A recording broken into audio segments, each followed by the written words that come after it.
Uncle Fred. Hey, kiddo. Oh, you cut your hair. Yeah, I want to be like you. Like father, like son.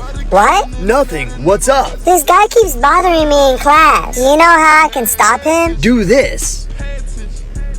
And it will leave him speechless. Okay, thanks. The next day. Hey, what rhymes with cruiser? I don't know. Loser, loser, loser. That's what you are. Cool. How are you so calm? Because I never argue with dumb people. I just cut it short and tell them they're right. That's the dumbest thing I've ever heard. You're right.